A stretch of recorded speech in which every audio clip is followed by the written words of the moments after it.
Alhamdulillahi Rabbil Alamin. Wassalatu wassalamu ala ashrafil anbiya wal mursalin Sayyidina wa maulana Muhammadin wa ala alihi wa sahbihi ajma'in. Subhanaka la ilma lana illa ma 'allamtana innaka antal alimul hakim. Wa la hawla wa la quwata illa billahil aliyil azim.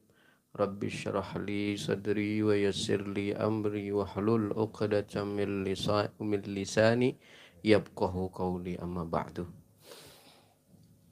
Berhubung kitabnya kemarin ketinggalan di masjid Majelis Al-Istiqomah, jadi kita tausiah aja ya, kita baca kitab yang lain aja.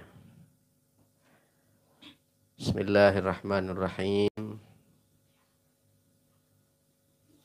Mengambil daripada kutipan kalam Sayyidina Ali karamallahu wajhah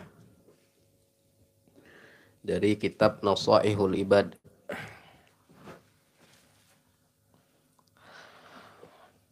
Kata Sayyidina Ali karamallahu wajhah. Ya, Ali ini agak istimewa dikit gelarnya ya. Karamallah wajhah. Jadi mukanya tuh mulia. Kenapa mulia? Riwayat yang pertama mengatakan beliau selama hidupnya tidak pernah menghadapkan wajahnya ke berhala. Kalau yang sahabat-sahabat yang lain, kayak Umar, Abu Bakar, Utsman, itu pernah sebelum masuk Islam. Tapi Sayyidina Ali tidak pernah, terjaga wajahnya. Yang kedua, Sayyidina Ali seumur hidupnya tidak pernah melihat kemaluannya. Maka mulia Ali bin Abi Thalib. Itu beliau punya karakter yang bijaksana. Orangnya tuh dituakan gitu nah. Ketika mengambil keputusan bijak dan tempat tukar pikirannya Rasulullah. Itu Sayyidina Abu Bakar. Sayyidina Umar bin Al-Khattab itu keras orangnya. Keras itu maksudnya tegas. Dan ini dibutuhkan juga oleh Rasulullah SAW dalam mengambil keputusan. Dan banyak sekali Sayyidina Umar bin Al-Khattab ini pendapat-pendapat beliau disetujui oleh Allah sehingga menjadi turun ayat. Itu hebatnya Umar bin Al-Khattab, menjadi pembeda. Jadi bisa membedakan yang batil dan yang hak dan yang batil. Sayyidina Utsman bin Affan, beliau punya kriteria atau sifat watak yang sangat dermawan. Dan beliau juga seorang yang kaya raya. Sayyidina Utsman ini termasuk orang yang paling kaya raya, termasuk sahabat yang kaya dan dermawannya luar biasa. Bahkan Sayyidina Utsman ini saking kayanya dan riwayat pernah saya dengar itu ya. Dia punya baju, harga bajunya 20 juta satu. Kalau dikonversi dengan uang kita sekarang nih. 20 juta. Mewah tuh, mahal tuh istilahnya tergantung siapa yang pakai. Jadi belum tentu yang mahal itu mewah. Bagi orang kaya, yang mahal itu tidak mewah. Sekelas-kelas Utsman. Ada harga baju yang 20 juta dipakainya satu, itu bukan mewah. Karena dia sesuai dengan budget keuangan dia. Kalau kita yang miskin pakai baju yang 1 juta aja kita terlalu mewah sudah. Nah, jadi mewah tuh letaknya aja. Sayyidina Utsman luar biasa, orangnya cantik, orangnya bersih, rapi dan punya pakaian. Rasulullah itu dia punya kendaraan, ya. Zaman dulu ada mobil. Ontanya Rasulullah itu onta terbaik. Kalau sekarang analogikan sekarang kayak mobil tuh harga Alphard lah. Ya, kendaraan Rasulullah tuh harga Alphard 1M, ya enggak? Kuda Rasulullah kuda terbaik. Jadi mewah itu bukan mahalnya, tergantung. Nah, Sayyidina Ali, tadi Sayyidina Utsman adalah terkenal kedermawanannya dan hidupnya juga orang kaya gitu nah. Sayyidina Ali bin Abi Thalib itu bukan orang kaya, miskin, susah. Tapi dia menonjol terkenal dengan kecerdasannya. Maka sampai-sampai Rasulullah SAW berkata, Ana Madinatul Ilm wa Aliyun babuha. Saya ini kotanya ilmu dan Ali lah pintunya. Jadi setelah Rasulullah, Orang alim setelah Rasulullah. Bayangkan. Ulamanya para sahabat. Nah, gitu bahasanya. Jadi setiap sahabat punya sesuatu yang menonjol masing-masing pada dirinya. Sayyidina Abu Bakar menonjol dalam sikapnya yang bijaksana. Sayyidina Umar punya sifat ketegasannya, mampu membedakan yang hak dan batil. Sayyidina Utsman terhebat kedermawanannya, Sayyidina Ali terhebat daripada keilmuannya. Nah ini sahabat. Dan Rasulullah menyikapi 4 sahabat ini beda-beda. Dan Rasulullah tak pernah membeda-bedakan, maksudnya tuh ya ini lebih utama, ini dah. Rasulullah bilang semuanya punya keutamaan masing-masing. Ini. Nah, di antara sahabat itu kecintaannya luar biasa, ya. Sayyidina Ali itulah yang pernah ingin mengorbankan dirinya untuk Rasulullah. Ketika Rasulullah dikepung, pengen dibunuh, kan yang menggantikan tidurnya Rasulullah itu kan Sayyidina Ali. Rasulullah kan tidur, pakai selimut. Ada, dikepung sama kafir nih di depan nih, mau dibunuh. Tapi Allah berkehendak orang-orang tadi pada tidur semua, tertidur semua. Lalu Rasulullah menyuruh Sayyidina Ali menggantikan beliau di tempat tidur itu. Itu kalau misalnya orang kafir Quraisy itu langsung masuk, langsung membunuh, langsung memancung, mati Sayyidina Ali. Nah Sayyidina Ali sudah siap sudah. Nah ini mereka sahabat itu mempertaruhkan nyawanya untuk Rasulullah SAW. Terus yang luar biasa itu Sayyidina Ali karamullahnya. Nah beliau ini berkata apa? Terkenal dengan keilmuannya, patutlah kita pakai. Ya, karena dia nomor 2 dari Rasulullah, perlu kita renungkan kalam beliau. Karena kalam beliau bukan kalam masing-masing ya. Nah, jadi apa kata beliau? Dalam kitab Nasaihul Ibad, laula khamsu khisalin lasarna sukulluhum salihin. Kata Sina Ali, seandainya ya tidak ada 5 perkara ini. Nanti dijelaskan 5 perkara itu apa. Niscaya semua orang itu akan menjadi orang soleh semua di muka bumi ini. Kata Sina Ali, seandainya tidak ada 5 perkara nih yang menjadi penghalang orang menjadi orang soleh, seluruh dunia ini bakal jadi orang soleh dan solehah. Apa yang 5 itu? Awwaluhal fata'u bil jahla.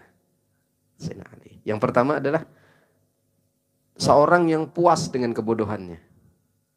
Artinya itu apa? Dia dahlah, aku bodoh kayak gini sudahlah. Aku ini tak tahu bang sembahyang.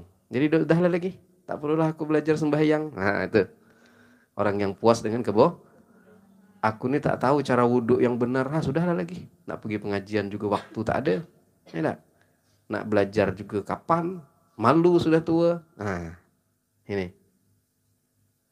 Ya, puas dengan Bahkan di dalam syarahnya itu dijelaskan bahwa Rasulullah pernah bersabda. Yang disebut orang ini bukan sabda Rasulullah ya. Ini keterangan kitab ini.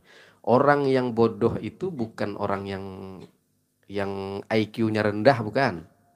Kalau secara umum kan orang yang IQ rendah tahu kan? Yang tell me, lambat, lola, agak lama loadingnya kalau kita nyampaikan maham itu lama. Bukan itu.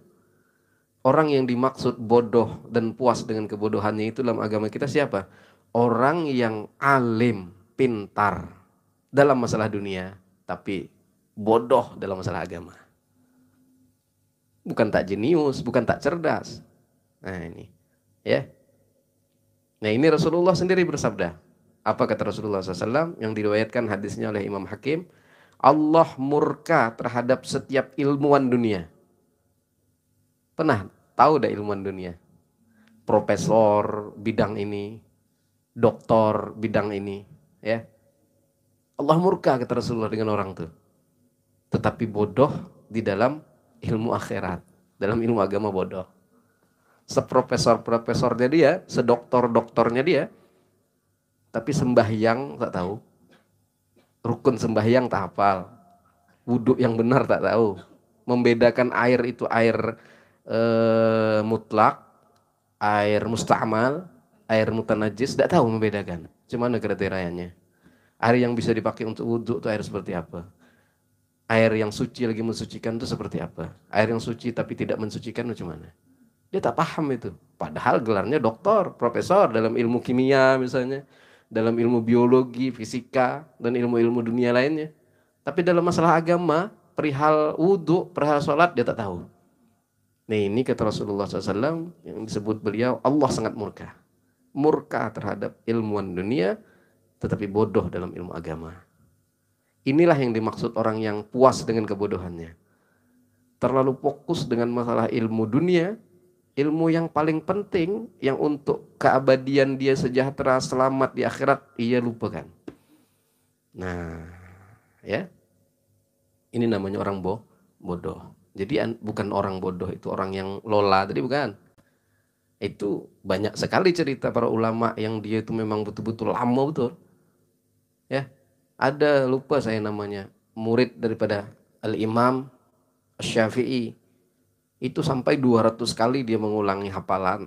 Ya, disuruh ngapali sesuatu, sampai 200 kali dia ngulangi hafalan itu tak hafal-hafal. Sampai-sampai tetangganya tahu. Dia mau ulangi terus, tetangganya hafal, dia tak hafal. Saking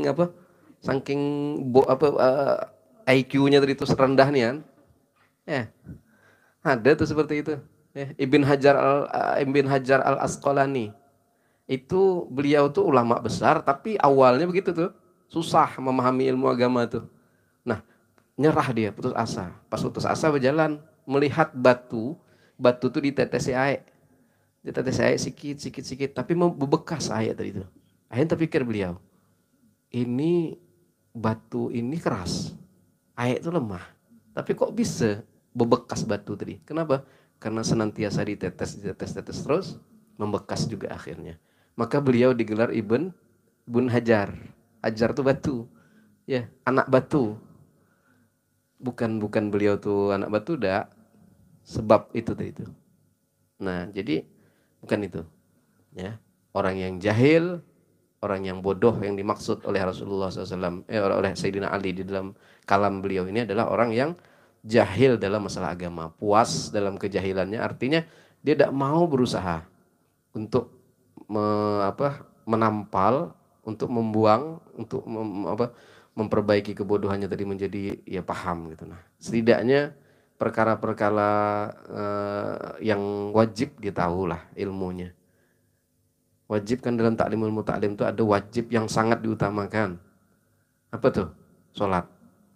Sholat 5 waktu itu kita kerjakan terus dalam sehari semalam 5 kali. Dan ilmu itu wajib kita pelajari sempurna-sempurnanya. Mana wajibnya kita belajar ilmu fikih sholat dengan ilmu fikih puasa? Sama-sama wajib nih. Tapi kan ada sesuatu tuh yang utama, ada yang sesuatu yang lebih utama, ada yang utama. Yang mana yang lebih utama? Sholat. Kenapa maka sholat dalam ta'limul muta'alim? Ilmu yang kita kerjakan, yang kita haruskan, yang kita butuhkan saat setiap waktu itu menjadi wajib. Kenapa? Karena dia dibutuhkan setiap waktu. Nah ini harus kita awali dulu. Makanya ada fikih khusus, fikih ibadah. Bicara masalah sholat. Fikih itu kan banyak. Fikih ibadah, fikih muamalah, fikih munakahat, fikih jual beli. Tapi yang dipelajari dulu apa? Fikih ibadah. Karena ini berkenaan keperluan kita sehari-hari. Nah, makanya setidaknya seorang ilmuwan yang pintar ilmu agama, setidaknya dalam persoalan ibadah yang diperlukan setiap hari itu dia tahu. Dia menguasai masalah sholatnya hingga sholatnya sah secara fikih. Nah itu. Kalau dia tahu, lantaklah lagi dia nak setinggi langit dia belajar ilmu dunia kan. Tapi perkara itu dia tahu. Ketika dia nanti jadi pedagang, maka dia harus belajar fikih jual beli, muamalah. Dia nak nikah, belajar tentang munakahat. Fikih tentang nih. Nah, begitu. Itu perlunya tuh sewaktu-waktu perlunya, bukan diperlukan terus kan? Nikah kan sewaktu cuman kan? Zakat kan setahun sekali, puasa setahun sekali, tapi sholat 5 waktu diperlukan tiap hari 5 kali. Itu tak bisa tuh. Tak bisa dihindari ilmu itu. Harus kita pelajari. Setidaknya fikih ibadah menguasai. Itu tak ada dikatakan bodoh lah. Tapi kalau seandainya wudhu aja tak paham, ini wudhu airnya ini sah tidak digunakan wudhu, itu aja dia tak paham, berarti bodoh namanya tuh.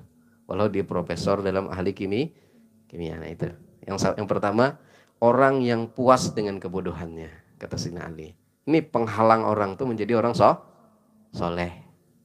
Bodoh dalam masalah agama. Yang kedua, wal hirsu 'ala dunya. Hiris. Hiris ini artinya rakus, tomak terhadap perkara dunia. Kita tuh boleh lah, dunia tuh boleh. Payah kita kalau tak ada dunia, HP dunia, ada motor dunia, duit setiap hari untuk makan dunia, boleh. Cuma jangan sampai rakus. Rakus itu artinya gimana? Terlalu berlebih-lebih, mengetepikan yang lain. Pernah ada nengok orang yang terlalu berlebih-lebih? Bagaimana orang yang berlebih-lebih? Dia mengejar dunia sampai melupakan ibadah kepada Allah SWT. Kalau penghasilannya luar biasa, tapi saat 5 waktunya sanggup dia dikorbankan.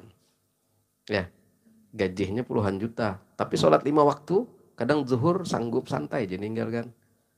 Nah ini, padahal wa ma khalaqtul jinna wal insa illa liya'budun. Kita diciptakan ini tak lain dan tak bukan hanya untuk beribadah. Tapi ketika kita bekerja, ibadah kita tidak tertinggal, ya, itu bagus tuh. Bukan pencinta dunia, bukan rakus terhadap dunia, ada. Orang yang rakus terhadap dunia adalah ketika dia mengejar dunia, mencari dunia, sampai-sampai meninggalkan kewajiban yang utama. Wa ma khalaqtul jinna wal insa illa liya'budun. Ya. Nah itu.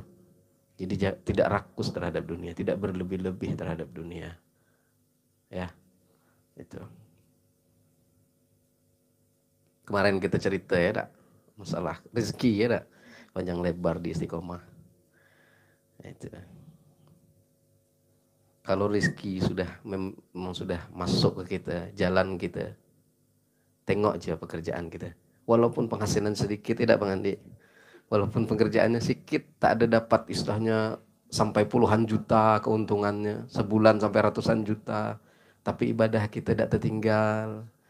Masuk waktu zuhur kita sempat sembahyang, terlambat sedikit tak apa-apalah. Yang penting tetap sembahyang. Itu berarti Allah kasih jalan rezeki kita sudah pas dah sudah. Berarti inilah nih rezeki yang membuat aku tidak melalaikan ibadah kepada Allah. Tapi ketika kita banyak dapat rezeki, rezeki tersebut menjadi penghalang kita beribadah kepada Allah. Berarti ini bukan jalan rezeki yang benar nih. Menjerumuskan kita nih jadi orang yang ahli rakus terhadap dunia. Gitu. Ada cerita dulu kan, saya ketemu dengan orang Tanjab Timur, orang Kalimantan Timur. Dia itu seorang hakim, mau pekerja di mana begitu. Pokoknya kerjanya tuh Malang Buana ke Indonesia. Pas dia masuk ke Tungkal, pas di apa namanya di daerah apa tuh gerbang tuh, Umbengis. Dia terasa dia orang Kalimantan, orang Banjar. Jadi jiwa-jiwa religiusnya tuh ada gitu nah. Pas nengok masuk ke apa? Masuk ke daerah mana nih? Daerah Pembengis, gerbang Tungkal tuh terasa beda auranya dengan di Jambi. Arwah religius itu kuat gitu nah, auranya tuh. Akhirnya dia nanyai di mana di sini tempat ulama yang karismatik. Waktu itu ayah masih hidup. Waktu saya cerita juga ayah masih hidup. Temulah sama ayah. Dia suka di Tungkal nih, karena di Tungkal ini pengajian banyak, orang-orangnya banyak orang alim, ya. Kata dia, ya bercerita ini sama saya nih. Dia bercerita sama ayah, ya aku nih PNS, kerja dah pontang-panting ke sana kemari. Boleh dah aku berhenti PNS nih? Aku nak masuk ke apa ya? Masuk kayak ustaz-ustaz nih nah, fokus ngaji aja apa segala macam, boleh dah? Tak dibolehkan sama ayah. Yang ditanya mungkin enggak tahu lah ya, dak. Apakah PNS ini membuat dia terhalang beribadah kepada Allah? Kalau tidak terhalang, jangan berpindah, jangan pergi. Kita belum tahu pekerjaan kita yang baru ini bisa tidak membuat kita tidak terganggu ibadah kita. Nah, begitu ya. Jadi carilah pekerjaan itu yang mendekatkan kita kepada Allah. Jangan mencari pekerjaan yang membuat kita lalai kepada Allah. Begitu maksudnya kesimpulannya ya. Jadi jalan rezeki itu sudah ditentukan. Ya. Saya jadi karyawan sudah, jadi honorer sudah. Tanyalah Sahrul. 8 tahun jadi honorer yang pakai baju dinas tuh. Pakai baju dinas. Kayak honor gitu. Sudah 8 tahun. Kemudian setelah honorer punya anak, pindah ke Jambi jadi karyawan di perusahaan yang pakai dasi itu. pakai dasi, bayangkan lah pakai dasi, tidak pakai jas. Itu sudah pernah tuh saya bekerja kayak gitu di perusahaan yang apa gitu kan. Sudah punya pengalaman yang model kayak gitu. Bahkan terakhir kemarin berdagang. Berdagang sekitar 4 atau 3 tahun gitu. Berdagang ke pasar-pasar, setiap subuh habis Senin subuh berangkat. Jualan baju koko. Profesi kayak gitu sudah dijalani, akhirnya kita bisa punya pengalaman gitu nah. Ya, jadi honorer pernah di kantor, jadi apa gitu kan. Jadi karyawan di perusahaan PT sudah, berdagang langsung turun di pelapak sudah. Di antara semua tuh ya pasti kita bisa melihat di mana jalan rezeki kita. Ya, pasti kita tahu, oh ini dapat duit banyak, tapi kayaknya ibadah jadi kurang bagus nih, hubungan ke Allah nih kurang bagus. Jadi ini memang mantap gajinya, memang mantap penghormatan orang, tapi kayaknya hampa nih hati nih, gitu. Jadi kita sekarang ini yang masa-masa kita baru, kalau bang ini sudah matang sudah beliau nih, masa-masa kita yang sedang dalam apa nih, tengoklah, rasakan di mana kita bekerja itu yang membuat kita merasa nyaman, tidak mengganggu hubungan kita kepada, berkhusus kepada ibadah kita. Kalau sudah ketemu yang begitu, peganglah lagi. Jangan berpikir nak pergi ke sana lagi, ke sana lagi, ke sana. Dah, jangan. Ya. Nak jadi PNS kah? Nak jadi apa di perusahaan kah? Nak jadi pedagang kah? Nak jadi guru kah? Semuanya tuh tengok apakah itu menyebabkan kita jauh dari Allah, lalai kepada Allah.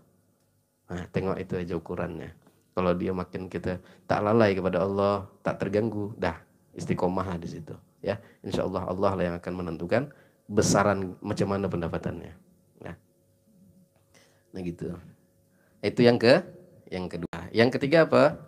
Yang ketiga kata Sayyidina Ali, wasyuhu bil fadl.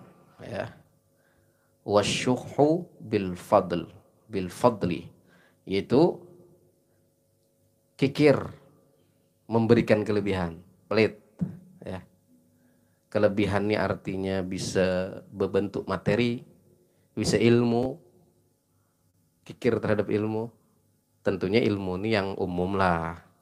Kalau kita kerja di rumah makan, ada rahasia resep, ya enggak boleh kita kasih tahu tuh, memang sudah aturannya begitu, ya kita punya punya restoran, rumah makan yang sudah apa, jangan dikasih tahu orang resepnya. Itu bukan kikir namanya, itu rahasia, bro. Memang ada itunya kan. Maksudnya kikir dalam ilmu-ilmu yang umum lah. Ya, atau dengan materi lah. Nah, begitu. Jadi kita jangan jadi orang yang kikir ketika ada kelebihan. Kelebihan yang dikasih, berbagilah dengan orang. Apa yang diberi oleh Allah, berbagilah. Ya. Nah itu. Kemudian yang terakhir, yang keempat, ya.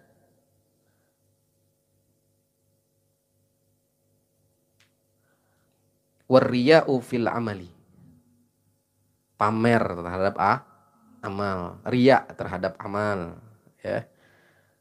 Jadi ini 5 apa 4? 5, astagfirullahaladzim. Ada yang keempat adalah pamer, ya. Khamsu khisal, ya, 5. Pamer terhadap amal. Pamer terhadap amal yang dalam tanda kutip sunnah. Jadi sunnah itu bagus disamarkan. Jangan pula salah arti, ya, Ustadz, yang sunnah itu disamarkan, Ustadz. Jadi kalau nikah yang pertama kan, nikah yang kedua tuh poligami kan sunnah, disamarkan. Jangan salah kayak gitu ya. Tuh Ustadz Abdul Somad tuh, Ustadz Abdul Somad ngejek siapa gitu kan. Orang kan banyak kawin siri, ya dak. So Ustadz banyak nikah siri, tak ketahuan istri pertama. Jadi katanya perkara sunnah poligami itu disamarkan katanya. Bukan itu maksudnya, ya. Sunnah sembahyang duha disamarkan, ya dak. Sunnah sembahyang apa lagi? Tahajud disamarkan, bagusnya.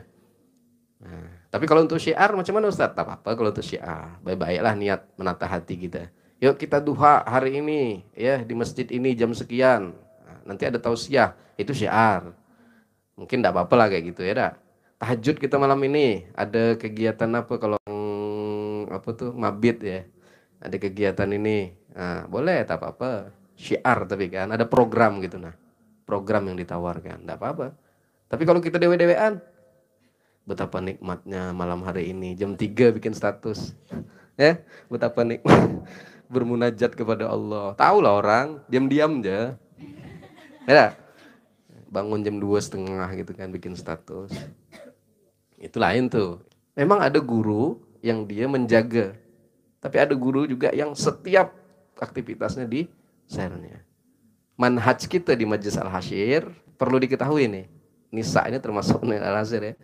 Kenapa Habibana setiap kali dia pengajian wajib di live streaming? Ya, sampai-sampai kalau Sahrul lambat datang, Habib Muhsin tak mau mulai dulu pengajian. Ini pernah kejadian dia di pondok waktu kita Rohah Minggu sore, Sahrul belum datang. Nunggu dulu. Bukan pengen pamer. Itu manhaj kita yang kita tiru di mana? Kepada guru beliau Habib Umar bin Habib. Kalian coba tengok ya, akun Facebook, akun YouTube-nya Habib Umar. Hampir setiap menit, hampir setiap jam. Itu bukan pamer itu. Itu sih. Nah, jadi gitu. Kenapa kita begitu? Karena kita ada ikutan manhaj, cara kita. Cara kita seperti itu. Ada pula yang lain yang caranya dia diam-diaman. Nah, itu mungkin dia punya manhaj lagi guru dia. Macam mana guru dia? Tapi kalau kita ada pedoman gitu nah. Paham ya? Nah, jadi kita begitu. Kalau ada yang bertanya ngapalah kayak gitu nian? Ngapalah nak diapurkan nian? Itu kan manhaj kita. Cara kita, manhaj cara ada kiblat kita. Itu Habibana. Jadi gitu aja jawabannya ya. Nah, itu yang pertama. Yang keempat, riya. Jangan riya ketika beramal. Inilah yang menyebabkan penghalang orang menjadi orang soleh dan soleha. Karena riya. Tapi riya dalam kategori ibadah sunnah. Kalau ibadah wajib, jangan takut riya. Hari sudah jam 2:30, jam 2:45, belum sembahyang zuhur. Nak sembahyang di tengah orang, tempat tak ada lagi. Kalau aku sembahyang sini riya pula nanti nih, gimana pula ya? Tak jadilah aku sembahyang. Akhirnya orang azan asar. Persoalan wajib, paksa, kita ada urusan, orang nak nengok, orang nak muji, nak apa, ada urusan. Itu kewajiban harus dilakukan. Kalau kita takut melakukan ibadah karena manusia, itu perkara sunnah. Tapi kalau perkara wajib, jangan. Kemudian yang terakhir, wal i'jabu birra'yi. Dan dia membangga-banggakan akalnya. Akalnya. Aku nih sekolah dulu, kalau sekolah orang setengah jam baru ngantar kalau lagi ujian tuh. Aku 10 menit cuman sudah selesai ujian dah, langsung lagi keluar lagi aku. Ya kan? Ini kan membangga-banggakan akalnya. Tahu lah orang dia cerdas kan. Janganlah di gitu-gitu kan. Bukan itu tolak ukur kemuliaan orang di sisi Allah, bukan. Bukan kecerdasan begitu kan, ya. Kemuliaan di sisi Allah itu adalah apa? Inna akramakum indallahi atqakum. Kalau kecerdasan kita tak ada apa-apanya dibanding iblis, ya. Iblis itu pernah menjadi guru besarnya puluhan ribu malaikat jadi muridnya. Belum apa-apanya. Jadi kalau sombong-sombong masalah kecerdasan intelektual, lebih cerdas setan lagi. Lebih cerdas bukan itu. Kenapa iblis sampai dikeluarkan? Sombong karena merasa dia lebih alim. Nabi Adam anak kemarin sore baru lahir, hina pula dari tanah diciptakan. Aku dari api. Masa aku harus hormat kepada orang yang di tanah dipijak-pijak? Ya, orang tempat hina. Baru anak kemarin sore, masa aku harus menghormati dia?